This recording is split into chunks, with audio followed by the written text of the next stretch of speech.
Hi, my name is Hall Squires. This is my research paper 2 presentation on inequality in college athletics, focusing on historically Black colleges and universities, and comparing them with predominantly white institutions. To start, HBCUs were founded in the mid to late 19th century into the 20th century, to provide educational opportunities for Black Americans, as well as upward mobility, both economically and socially. Um, and as those institutions, had extracurricular activities, specifically athletics, they started to become more and more popular.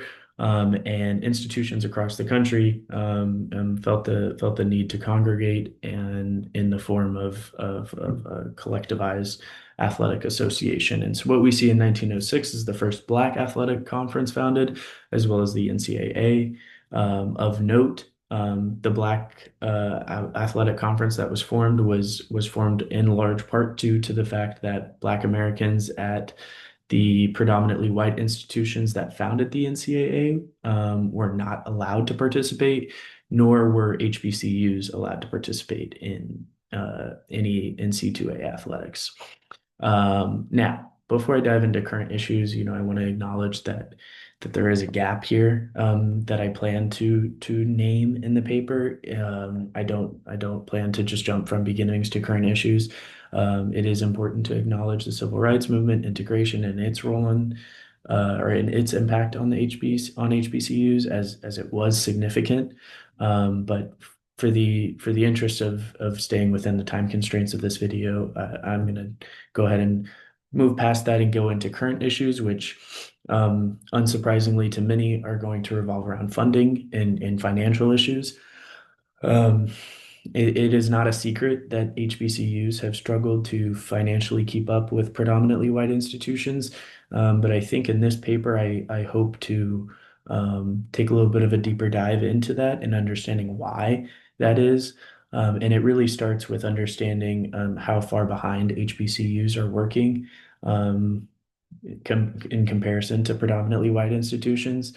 We're talking years, decades of not receiving equitable funding, not receiving equitable federal support that these predominantly white institutions have been getting for years. There's an example, I should say, in one of the studies that I've been reading, in which they cite this example, comparing the athletic departments of HBCUs to predominantly white institutions in the form of a 100-yard dash. And they put HBCUs um, not even on the football field, but still in the locker room, and predominantly white institutions right by the finish line. And I think that's a really eye-opening, a really shocking, eye-opening comparison to just give you the idea of how far behind many of these HBCUs are operating when trying to play on the same playing ground as these predominantly white institutions when they just simply have not had the resources that they've had for so long. And something that goes hand in hand with that is this loss of accreditation.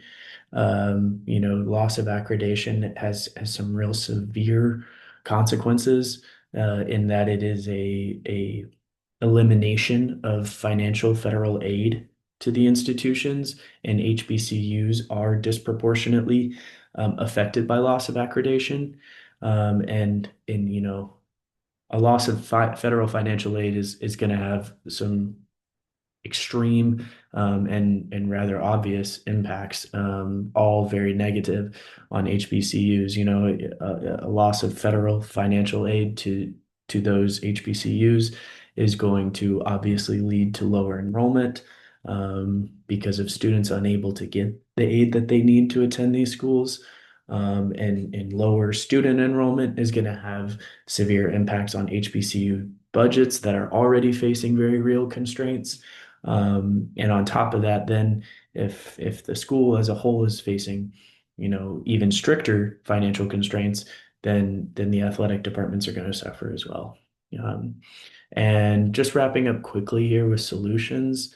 Um, There are some pillars of engagement that have been proposed by some scholars to build sustainable success for HBCUs, not just the institution themselves, but also within the athletic department. And I plan to highlight some of those engagement strategies, both amongst alumni, for example, as well as community engagement with local communities as well as HBCUs together, and kind of highlighting how um, they can navigate so many of these struggles that have persisted for decades. And just quickly before I go, my sources or references, I should say, are on this second slide. Quickly, thank you very much. I appreciate it.